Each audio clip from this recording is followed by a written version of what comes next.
Imagine flying through a violent Nebraska storm. The engine dies, the world turns upside down, and then nothing. No creas, no requi, no trafe. For 3 years, Frederick and Eleanor Laurent were simply gone, swallowed whole by the sky, until their plane was found, impossibly far away, impossibly preserved, and chillingly empty. What happened in those lost hours? What force ripped them from the sky? And what secrets did a single, broken watch reveal? This is a real-life nightmare, buried for a century. The truth is more terrifying than you think. Subscribe now and hit the bell. You won't want to miss the final, shocking chapter of this unsolved mystery. The late afternoon sun bled orange and crimson across the endless expanse of Nebraska prairie, casting long, distorted shadows that stretched like grasping fingers towards the small, windswept Lincoln airfield. It was October 15th, 1919. A biting autumn wind, smelling faintly of harvested earth and distant wood smoke, whipped across the open field, tugging at coats and making the hangar doors rattle nervously. On the edge of the cracked tarmac, looking impossibly fragile against the vast sky, stood a silver and blue Curtiss Gen 4 biplane, registration NX 107 gleaming dully on its tail. The Jenny, as these sturdy workhorses were affectionately known, belonged to Frederick and Eleanor Laurent. Frederick Laurent, 28, moved with the quiet confidence of a man utterly at home with machinery. He wasn't just a pilot.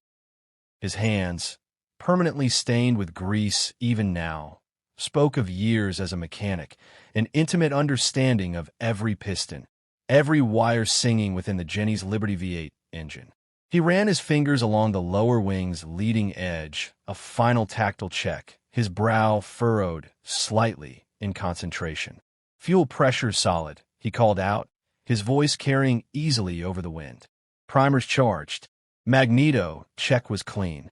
He patted the cold metal fuselage, a gesture both professional and affectionate. Beside him, checking the straps on a worn leather satchel, was Eleanor, 25. Her eyes, a startlingly clear blue, scanned the western horizon where Denver lay. There was no fear in them, only a focused anticipation, a vibrancy that seemed to crackle in the crisp air. She wore practical jodhpurs and a thick flying jacket, her dark hair tucked neatly under a leather helmet. Eleanor wasn't merely a passenger. She was Frederick's co-pilot, navigator, and partner in every sense. She understood weather patterns, could read a map with uncanny precision, and possessed a calmness under pressure that Frederick deeply admired. "Skies clear all the way to the Front Range, Freddie," she said, her voice steady and clear. "Barometers holding steady. Should be smooth sailing once we punch through this low stuff." She tapped the aneroid barometer mounted just inside the open cockpit. They were a picture of post-war optimism. Frederick had returned from France with honed mechanical skills and a burning desire to carve a future in the burgeoning field of civil aviation. Eleanor, who had managed her family's farm while the men were away, shared his restless spirit and fascination with the skies. The Jenny represented their shared dream, a tool for charter work, perhaps even starting a small air taxi service. Today's flight was routine, delivering a small crate of precision machine parts from Lincoln to a factory in Denver. A straightforward hop, barely 300 miles, following the dependable line of the Union Pacific Railroad tracks and the winding Platte River below. They made similar trips half a dozen times before. A young mechanic from the airfield office jogged over, clutching a clipboard. "Final weather wire just came in, Mr. Laurent," he said, slightly breathless. "Still clear west of Grand Island. Just this local soup lingering." He gestured vaguely at the gray clouds scudding low over Lincoln, perhaps 2,000 feet up. "You folks sure you want to go today? Wind's picking up a bit." Frederick glanced at Eleanor, who gave a small, decisive nod. He turned back to the mechanic. "Appreciate the concern, Jimmy, but this ceiling's plenty high for us. We'll be above it in 5 minutes flat. Denver's expecting these parts tomorrow morning." He signed the dispatch log with a flourish. Asterisk F. Laurent, E. Laurent, NX 107, destination, Denver Municipal Airfield. Estimated arrival, 5:30 p.m. Asterisk the time was noted. 2:05 p.m. Eleanor climbed nimbly into the front cockpit, settling herself behind the simple controls, her hands resting lightly on the stick and throttle. Frederick handed her the satchel, then swung himself into the rear cockpit, the designated pilot's seat. He fastened his harness, adjusted his goggles, and gave Jimmy a thumbs up. Clear prop. Jimmy stepped back smartly. Clear prop, he yelled, cupping his hand around his mouth. Frederick engaged the starter.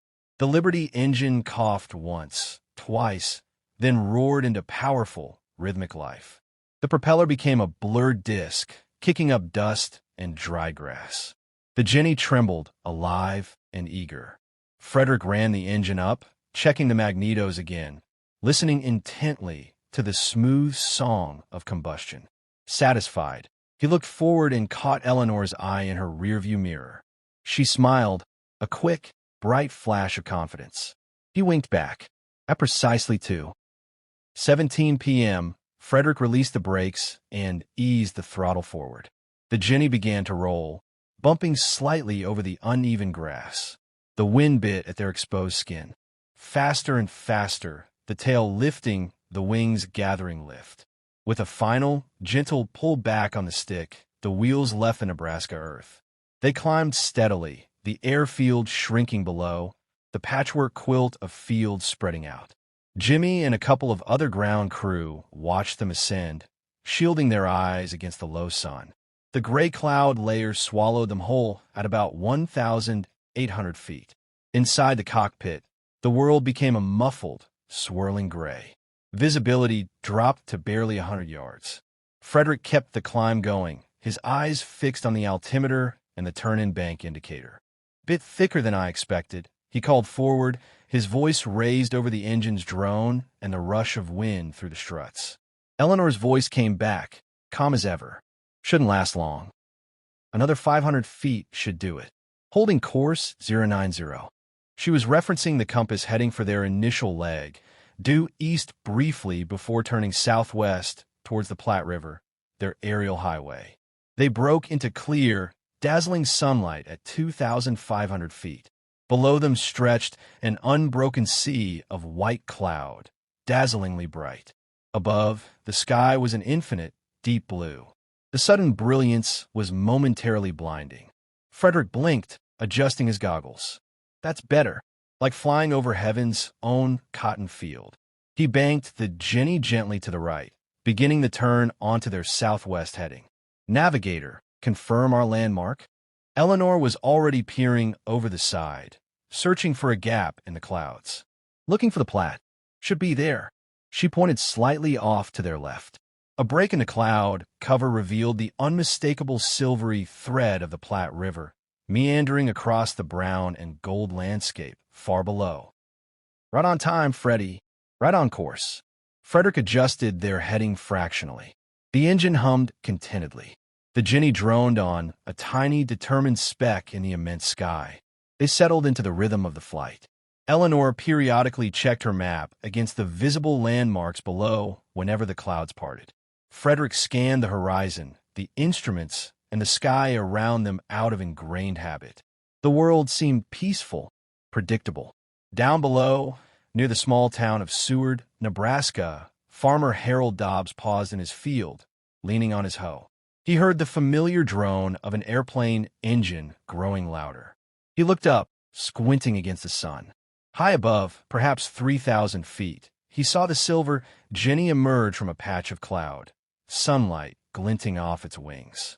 It was flying steadily, purposefully, heading southwest, following the line of the river. Nothing seemed amiss. It was just another airplane, a novelty still, but becoming less so. He watched it for a minute until it disappeared behind another towering cumulus cloud. The drone faded slowly. Harold Dobbs noted the time on his pocket watch, 2:42 p.m. He thought nothing more of it. Just another machine in the sky.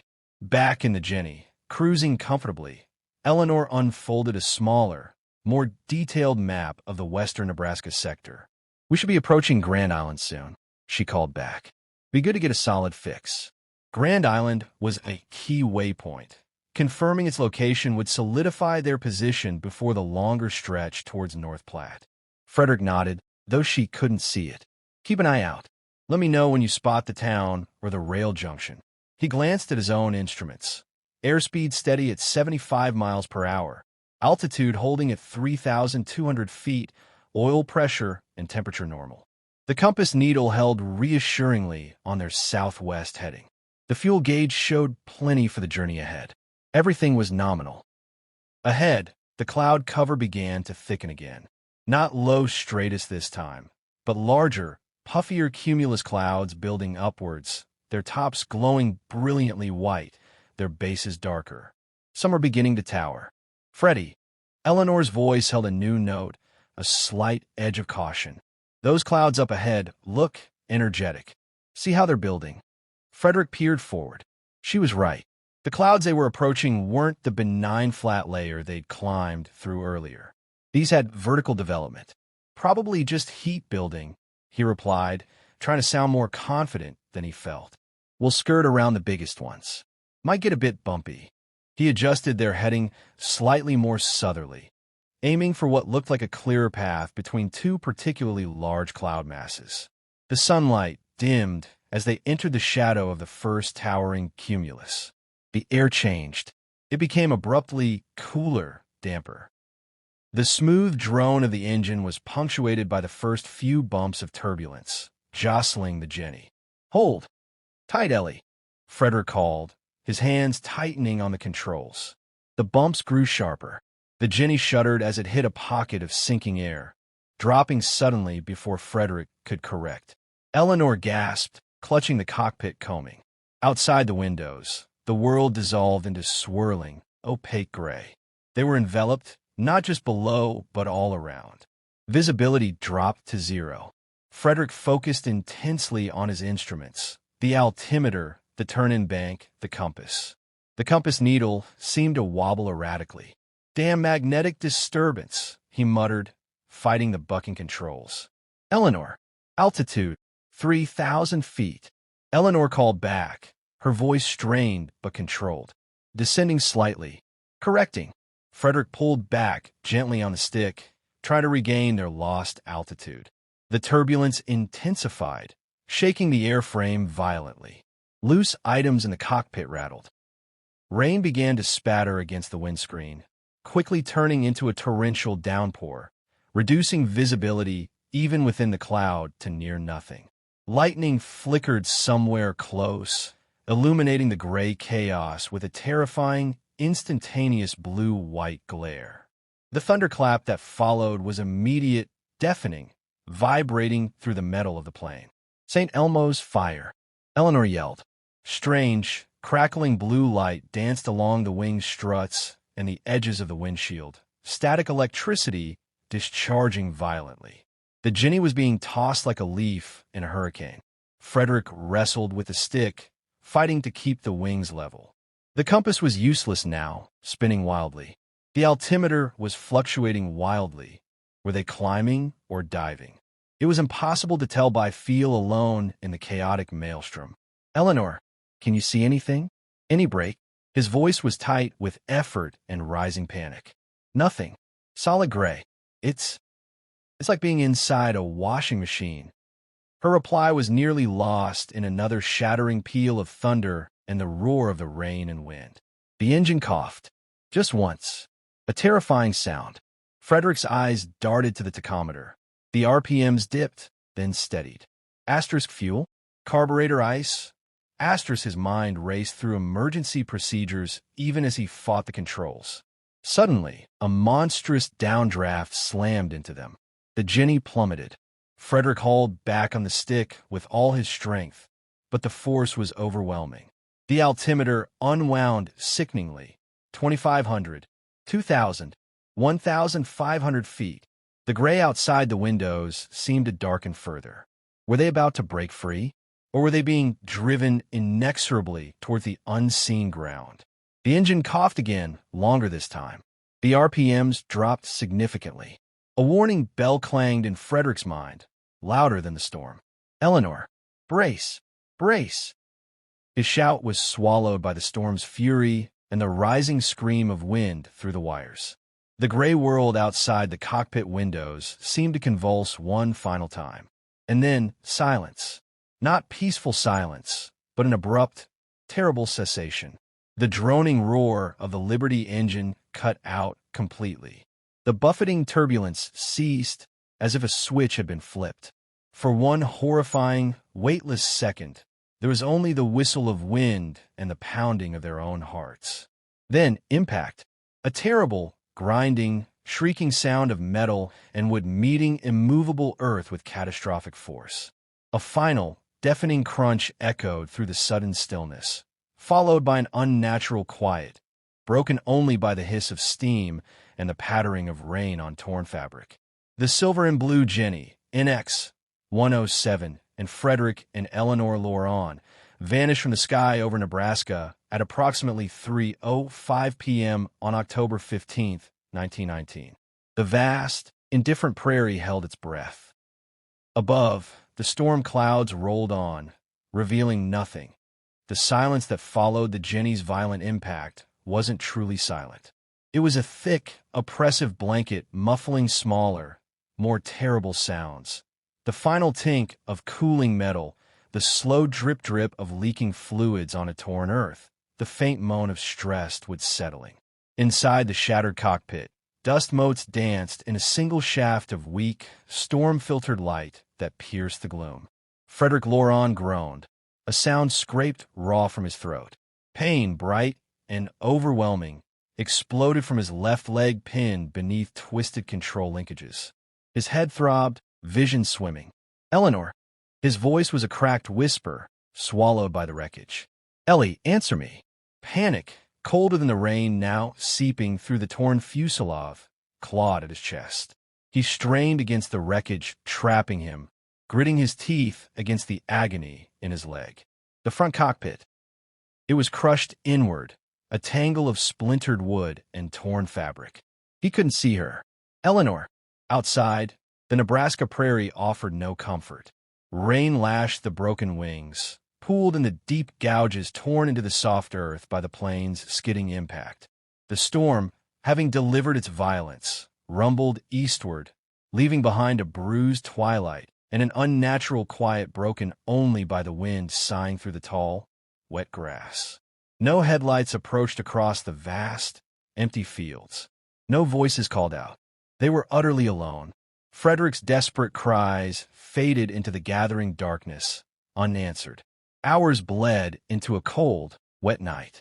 Frederick drifted in and out of consciousness, each waking moment a fresh assault of pain and terror.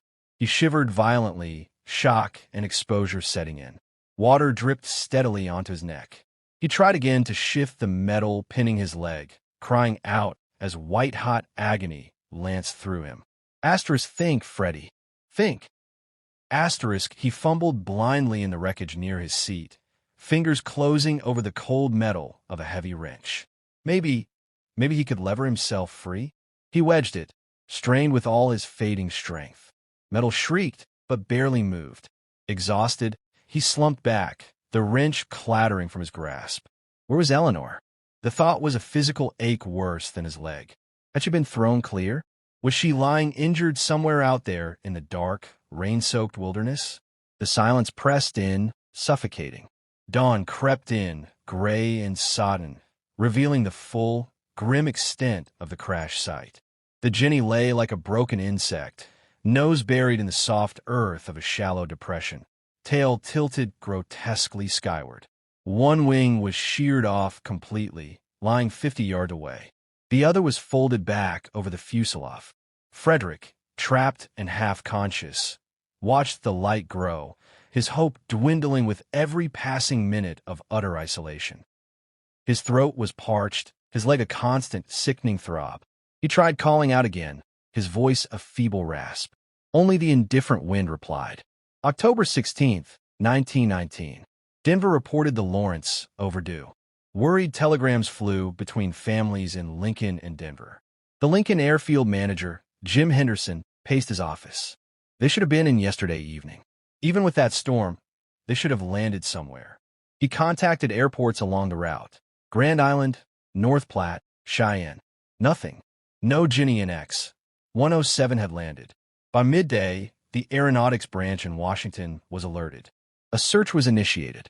October 17th. Search planes took off from Lincoln and Grand Island, flying low grids along the Platte River corridor and south towards Kansas, the presumed direction if they'd been blown off course. Farmers were questioned.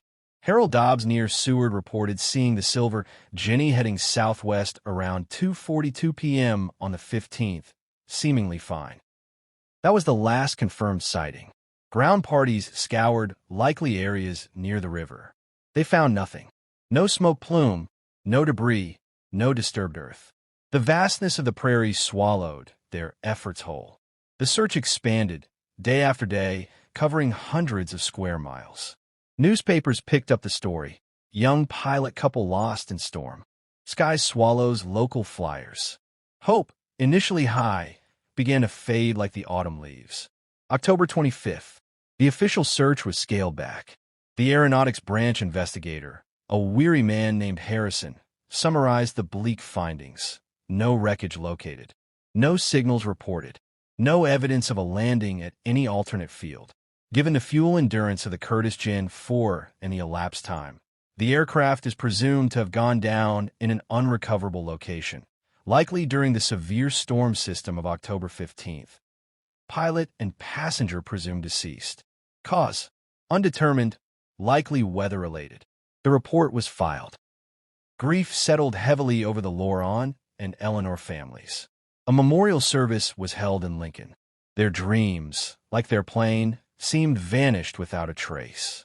The mystery became a local legend, a chilling footnote in the early history of flight, whispered about on windy nights. 3 years drifted by. The world moved on.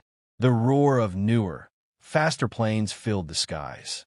The Lawrence disappearance faded from national headlines, lingering only as a persistent ache for their families and a curious unsolved puzzle for aviation enthusiasts. Then, on the morning of April 12, 1922, high in the Medicine Bow Mountains of southern Wyoming, spring was reluctantly loosening winter's grip. Elias Boone, a grizzled rancher whose family had worked the high valleys for generations, urged his sure-footed mule along a treacherous ridge line.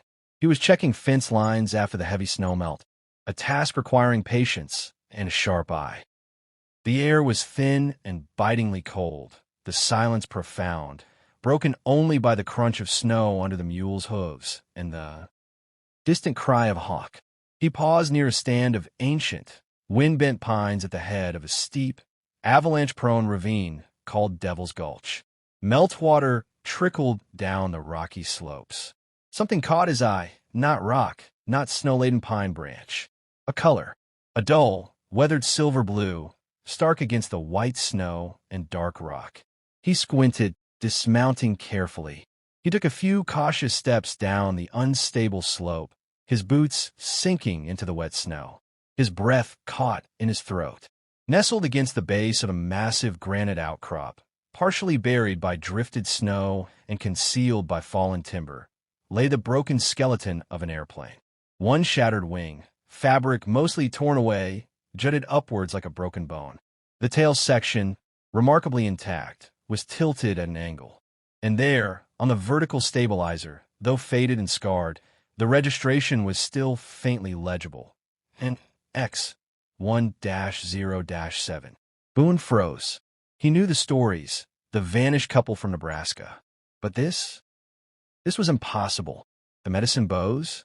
It was hundreds of miles northwest of their flight path, deep in rugged, uninhabited mountains far beyond the Jenny's range. How? Why? A cold dread, deeper than the mountain chill, washed over him. He scrambled closer, snow slipping beneath his boots. The fuselage was cracked open like an egg. The engine lay yards away, half buried in scree. The cockpit was empty. Utterly, chillingly empty. No frozen bodies. No sign of the pilots at all. Just broken glass, twisted metal, and the eerie silence of the high peaks. Boone didn't linger. He turned, scrambled back to his mule, and urged the animal back down the mountain at a dangerous pace. He needed to reach the telegraph office in the tiny settlement of Riverside, 20 miles away. News like this couldn't wait. The discovery sent shockwaves far wider than the initial disappearance. Newspapers that hadn't mentioned the Lawrence in years splashed the story. Lost plane found after 3 years. Mystery deepens in mountain wreck. Bodies missing. The aeronautics branch, caught completely off guard, scrambled the team. Harrison, the same investigator for 1919, now grayer and more skeptical, arrived in Riverside on April 18th. A grueling horseback expedition, guided by Boone, reached the remote crash site on April 20th. The scene was even more baffling in person. The wreckage lay at approximately 9,200 feet elevation in terrain so rugged, even experienced climbers struggled. The impact was violent. The engine torn from its mounts, the fuselage snapped behind the cockpits. Yet, the dispersal field was oddly confined, concentrated near the granite outcrop, as if the plane had hit the slope and slid down, compacting into this final resting place. Crucially, there was minimal fire damage. The fuel tank was ruptured, but only a small patch of scorched earth and melted snow beneath it suggested any ignition. Where was the expected fireball? Harrison moved methodically, his team photographing, sketching, and cataloging everything. Spread out, he ordered, his voice tight. Look for personal effects. Anything. Tools, clothing, remains. The word hung heavy in the thin air. Hours of meticulous searching yielded eerie results. Not inside the cockpit wreckage, but scattered further down the slope, near a cluster of lichen-covered boulders. 1. A single left-handed leather flying glove, remarkably preserved by the cold, dry mountain air. Inside the cuff, faintly stitched, E.L. 2. A delicate silver hairpin, intricately engraved with the same initials, E.L., snagged on a thorny mountain bush 10 yards from the glove. 3. And finally, half buried in gravel and pine needles near the base of the largest boulder, Frederick Lawrence's sturdy Hamilton pocket watch. Harrison carefully pried the watch from the frozen earth. Its crystal was shattered into a spiderweb pattern. He wiped away the grime with his glove. The hand were frozen for 08, but his blood ran cold as he squinted at the small date window beneath the cracked crystal. It didn't show October 15th. It clearly read 17. He stared, disbelief warring with professional rigor. Had the watch stopped 2 days after the crash? Had the Lawrence survived the impact only to perish later in this frozen wilderness? But why were their bodies gone? And why was Eleanor's glove and hairpin so far from the cockpit? If they walked away, why leave the relative shelter of the plane wreck? The altitude alone could kill an injured person in hours. And crucially, how did they get here? The fuel calculations were brutal. Flying from Lincoln, even with favorable winds, the Jenny couldn't physically reach these mountains. The Medicine Bow Range was a fuel desert for a plane with its range. The compass, found shattered near the tail, offered no clues. Its needle was jammed uselessly at an odd angle. Harrison looked up from the watch, his gaze sweeping the desolate, snow-streaked ravine, the silent pines, the impossible wreckage. The cold mountain wind seemed to whisper questions he couldn't answer. The Lawrence hadn't just crashed. They'd vanished twice. First from the sky over Nebraska. Then, their bodies vanished from this mountainside wreck. And the watch insisted they were alive somewhere for 2 impossible days after they were supposed to be dead. The mystery hadn't been solved. It had fractured into something darker, deeper, and profoundly unsettling. The empty cockpit wasn't just absence. It was a void screaming with unanswerable questions, echoed by the frozen hands of a watch pointing to a day that should not exist. The discovery of Frederick Lawrence's pocket watch, its hands frozen at 4:08 p.m., but its date window stubbornly proclaiming 17, sent a jolt of cold electricity through investigator Harrison that had nothing to do with the mountain air. It was impossible, utterly, rationally impossible. Yet, the cracked crystal offered no argument. He held the artifact, its cold weight heavy with implications, staring out at the desolate ravine, Devil's Gulch. The name suddenly felt less like local superstition and more like a grim label. Sir, one of his junior agents, Peterson, approached cautiously, holding Eleanor's flying glove and hairpin in separate evidence bags. We've combed a 100-yard radius. Nothing else. No remains. No luggage. Just these. Harrison pocketed the watch, the action deliberate, sealing away the temporal anomaly for now. Bag the compass, too, he ordered, his voice tight. Everything. Photograph the wreckage dispersal again. Focus on the fuel tank rupture and that scorch pattern. I want exact measurements. His mind raced. Asterisk alive. For 2 days? Here. Asterisk the altitude alone was a killer. Exposure would finish anyone injured within hours. Yet the evidence, the scattered personal items, the watch, screamed survival, however brief. But survival where? The cockpit was empty. The immediate area yielded no bodies, no signs of a campsite, no desperate messages scratched into rock. The descent from the mountains was a grim, silent procession. Back in Riverside, the tiny telegraph office buzzed. News of the empty plane and the perplexing finds rocketed across wires. Reporters descended on the remote settlement, their questions sharp and relentless. Harrison shielded Boone, recognizing the rancher's genuine shock and fear. To the press, Harrison offered only sterile facts. Wreckage located. Registration confirmed NX 107. Personal effects recovered. Search for remains ongoing. Investigation active. He refused to mention the watch's date. In a cramped room above the town's only saloon, repurposed as a temporary field office, Harrison laid out the evidence under the flickering light of a kerosene lamp. The glove, the hairpin, the shattered compass, the pocket watch. Maps covered the walls, their intended flight path, the vast search grids from 1919, the improbable location of the Medicine Bow wreck. He calculated fuel consumption obsessively. The Curtis JN 4 Jenny had a maximum range of about 250 miles under ideal conditions. Lincoln to Denver was roughly 300 miles, requiring a planned refueling stop they never made. The Medicine Bow Mountains were over 400 miles northwest of Lincoln. Even accounting for being blown wildly off course by the storm, the fuel simply couldn't stretch that far. It defied physics. Could they have landed somewhere else first? Peterson ventured, tracing a line on the map. Refueled secretly? Maybe they were forced down. By whom? And where? Harrison countered, frustration edging his voice. There's no record, no rumor, no wreckage indicating an intermediate landing. And forced down implies captors. Captors who then let them fly again, only to crash here? It doesn't fit. He picked up the compass. The needle was jammed at approximately 285 degrees northwest. Broken on impact? Or broken before impact, leading them here? The possibility of catastrophic instrument failure was real, but the sheer distance remained insurmountable. Then came the families. Frederick's older brother, Charles Loran, arrived first, his face etched with a grief renewed and sharpened by the bizarre circumstances. He identified the glove and hairpin instantly. Eleanor's. No doubt.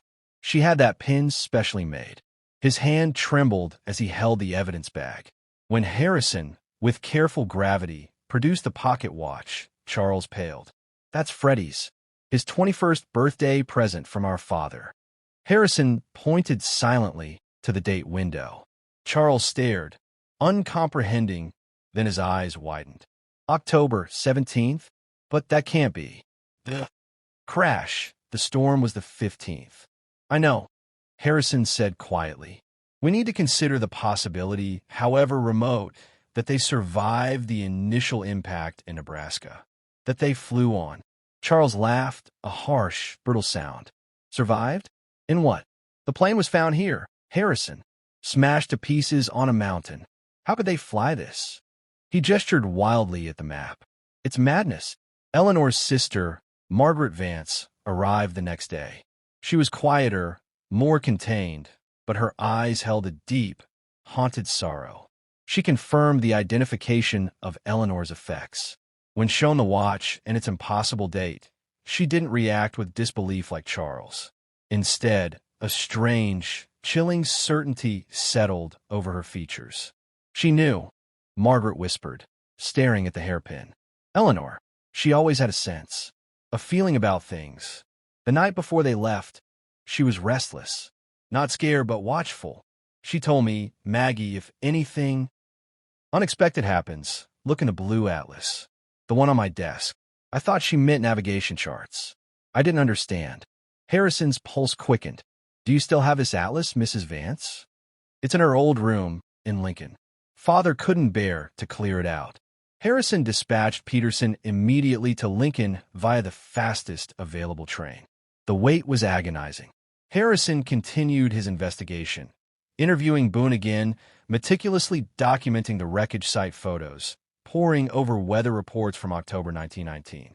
He found records of unusual, intense magnetic disturbances reported by telegraph companies across the Midwest during that storm, potentially strong enough to scramble compasses.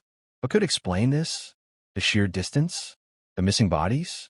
Peterson returned 3 days later, dusty and exhausted, carrying a large, worn blue leather-bound atlas. Harrison cleared the table. With Charles and Margaret looking on, their breaths held, Harrison carefully opened the cover. Inside was a standard world atlas, well used, pages marked with pencil notes, flight paths, weather symbols, Eleanor's neat handwriting. Look for anything unusual, Harrison instructed Peterson. Notes in margins, loose papers, markings. They flipped page after page.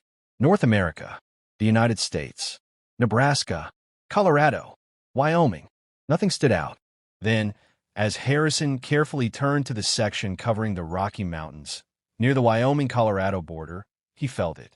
A slight thickness between 2 pages. He gently separated them. Tucked into the fold, precisely where the Medicine Bow Mountains were depicted, was a small, torn corner of a different map. It was hand-drawn on flimsy tracing paper, clearly torn from a larger sheet. The lines were faint but precise. Topographical features, a winding line that might be a river, and a small, distinct X marked in faded red pencil.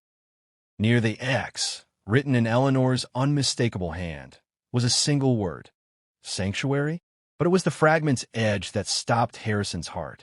The tear wasn't clean. It was ragged, as if ripped in haste. And clinging to the torn edge, almost invisible, was a tiny dried speck of something dark brown. Rushed. Mud? Harrison's trained, I suspected something else. Blood. Margaret gasped, her hand flying to her mouth. Charles leaned closer, his face ashen. What is this? Where's this place? Sanctuary? What does it mean? Harrison carefully lifted the fragile fragment with tweezers. The X was positioned almost exactly where the wreckage of NX 107 had been found. It means, Harrison said, his voice low and taut with dawning, horrifying comprehension, that Eleanor knew about this place. Before they took off, before the storm, he pointed to the blood speck, and it means someone didn't want this map found. Someone tore it from her violently after she brought it. The implications crashed over him. The storm hadn't been the only danger in the sky that day. The empty cockpit, the impossible location, the watch's cryptic date, they weren't just accidents of weather or fate. They pointed to intention, to pursuit, to a desperate flight towards a hidden place called Sanctuary. A flight that ended not just in a crash, but in a vanishing act that left only blood-stained paper and unanswerable questions echoing through the frozen peaks. The mystery had just descended into a far darker, more terrifying realm. The air in the cramped riverside room thickened, charged with the weight of Eleanor's hidden map fragment and the dark speck clinging to its edge. Harrison stared at the faded red X, the word sanctuary, the brutal tear. This wasn't navigation. This was a secret, a destination known only to Eleanor, violently contested. The storm over Nebraska hadn't been their only enemy.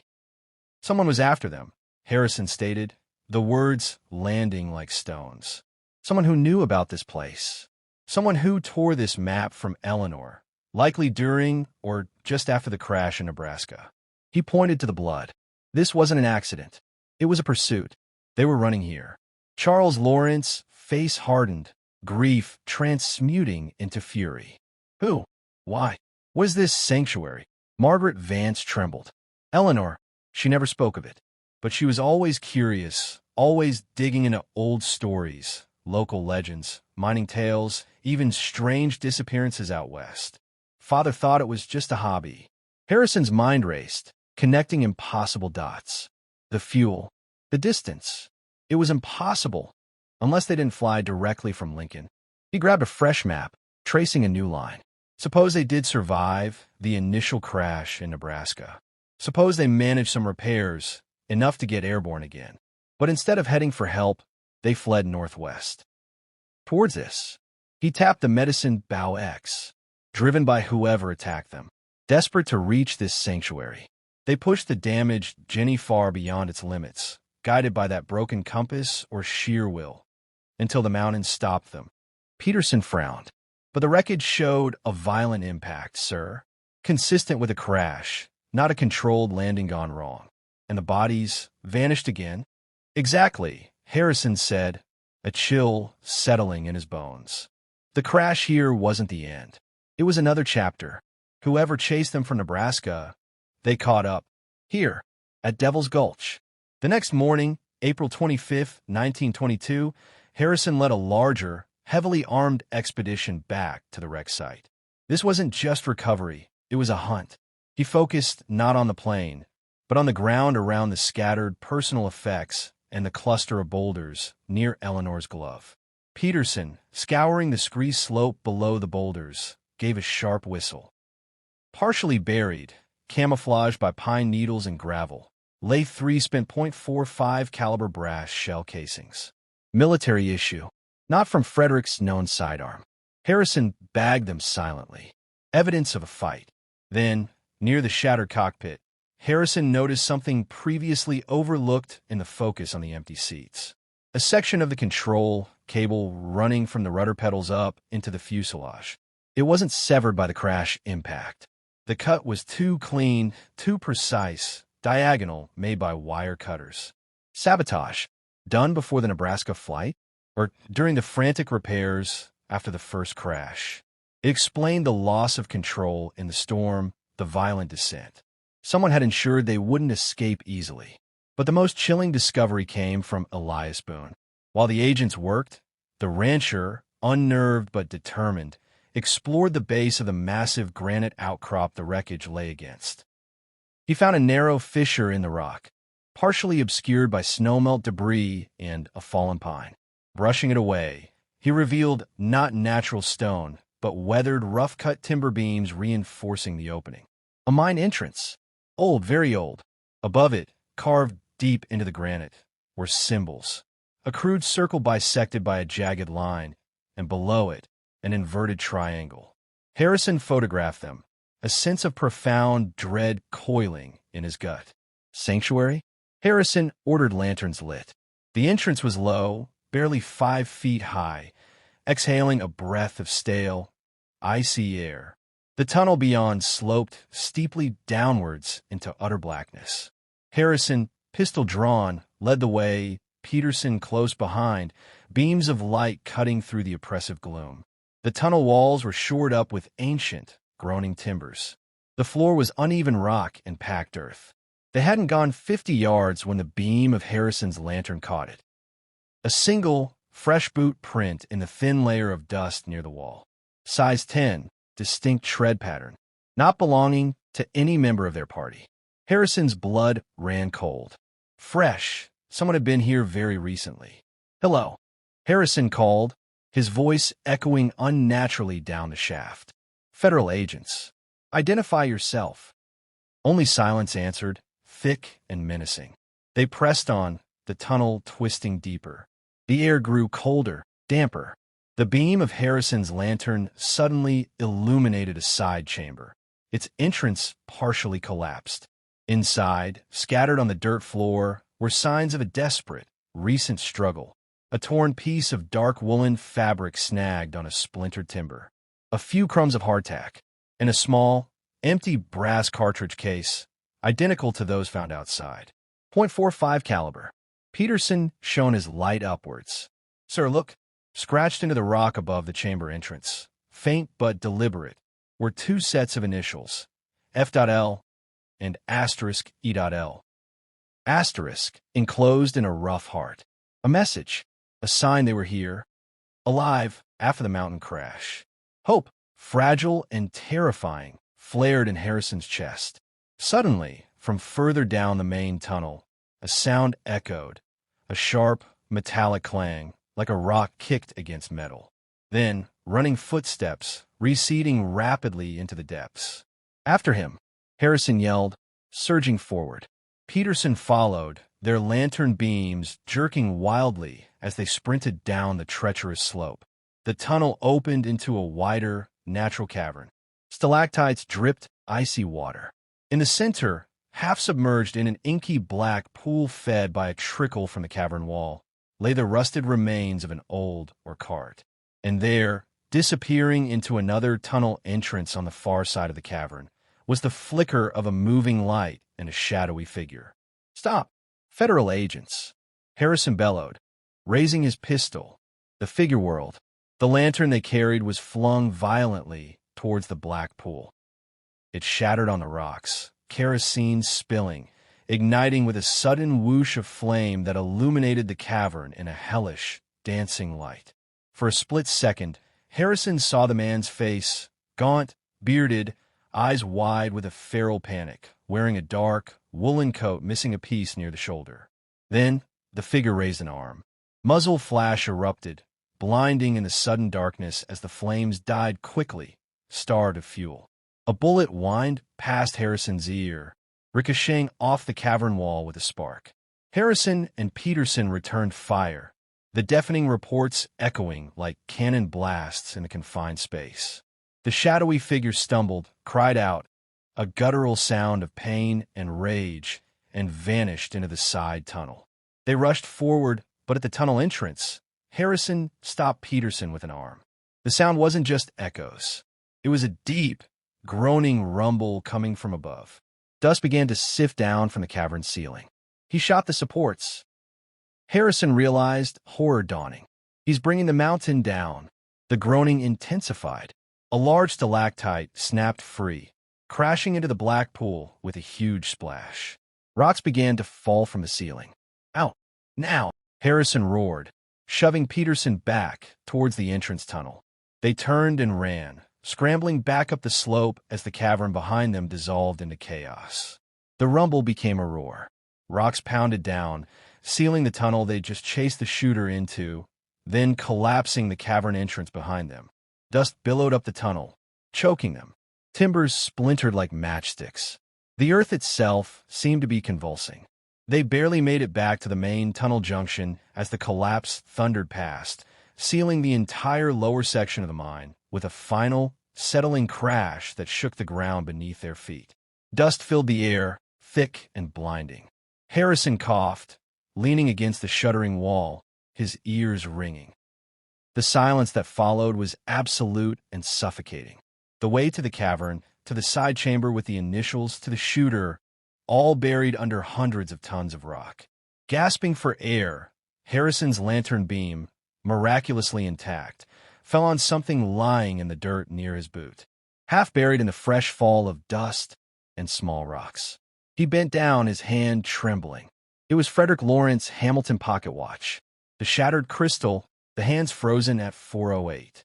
The date window still clearly showing 17. He must have dropped it during the chase, during the struggle in the cavern, or maybe the fleeing shooter had dropped it. Had Frederick Laurent held on to it until the very end? Had the killer taken it as a trophy? The watch was icy cold in Harrison's hand, yet it felt like it burned. Weeks later, the official report was a masterpiece of unsatisfying conclusions. Wreckage of NX 107 confirmed. Evidence of sabotage control cable discovered. Personal effects recovered. Signs of struggle and recent habitation located within an abandoned mine shaft sanctuary. Firefight ensued with unidentified individuals. Subsequent mine collapse precluded recovery of remains, or apprehension of suspects. Fate of Frederick and Eleanor Lauron. Presumed deceased within mine collapse following violent confrontation. Case closed. The pocket watch, the shell casings, the torn map fragment with its blood speck, the photos of the carved symbols, and the initials. All were locked away as evidence, labeled and filed. Unsolved. Unexplained. Harrison visited the seal mine entrance one last time before leaving Wyoming. The rubble was permanent, immovable. The mountains kept their secrets. He thought of the watch, now silent evidence in a vault. He thought of the date, October 17th, the day they should have died in Nebraska. The day they carved their initials in a mountain cave. The day the mountain fell on them. As he turned to leave, the wind whistling through Devil's Gulch sounded almost like a voice. And for a fleeting, impossible second, Harrison thought he heard it, the faint, phantom tick-tick-tick of a watch that time forgot, echoing from deep within the stone. He shook his head, the sound gone as quickly as it came. But the chill remained. The Lawrence hadn't just vanished. They'd been swallowed by a mystery that stretched from a stormy Nebraska sky to a blood-stained map, ending in a dark, collapsed hole in the earth called sanctuary. And some doors, once opened, could never truly be closed. The sky hadn't just swallowed Frederick and Eleanor Lauron. The earth had claimed them too, leaving only the frozen hands of a broken watch to mark the hour of their final, unanswered question.